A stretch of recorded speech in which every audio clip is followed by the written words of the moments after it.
Hey guys, what's up? This is Christy Snowson. Really quick, something was on my mind and I just have to share. It's about unforgiveness. So I have a couple of notes. I'm gonna run down these notes really quick and I'll be out your way.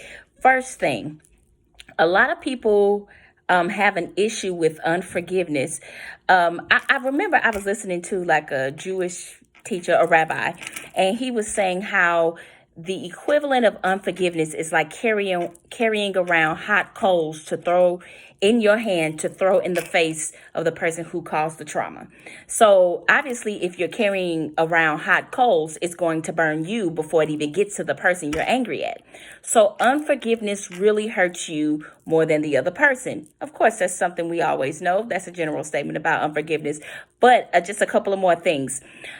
A sign normally that I see when people enter my office and even in my own life, when I see people stuck because of unforgiveness and things that happened in their past, it is a sign that they don't know their purpose. Because purpose, like I always say, purpose is your permission to leave perversion. And to dwell in unforgiveness is really a form of perversion. You are perverting the absolute state of life. And life, you're supposed to be abundant. That is the general blueprint of your life. So if you dwell in unforgiveness, it is a sign that you do not know your purpose, or you don't know how to turn that energy of unforgiveness into a way that you can get some fuel for your purpose. And I'm using the term energy just for the sake of the conversation and lack of a better terms right now. So unforgiveness is a sign that you do not know your purpose or do not know how to go and operate into your purpose. That's the first thing. You should be so caught up on your purpose that literally what'll begin to happen is because working on your purpose is a form of self-care. You work on yourself and your purpose. Before you know it, you have forgotten about or excused the person of the crime that they committed against you. Now, that takes me to my second point. The reason why unforgiveness is so difficult because of two things, and I've done a video about this like years ago. It is the first thing. If I forgive this person, that means that I am shifting my power to that person. That's false, but people do believe that. And then the second thing why people continue to dwell in unforgiveness is the fact that they think that they are excusing the person for the crime that they committed, like they're excusing the person for the consequences that they think they deserve. Okay, so two things why unforgiveness can be difficult. You think you're shifting power to that person, which is not true, or or it is the idea that you are excusing the person of the consequences that you think they deserve. So those are the two biggest things. The mental state that unforgiveness pushes us in is PTSD. I've also said this before. PTSD is when your brain is stuck in the past of the trauma, but your body is physically in the present. So now we have some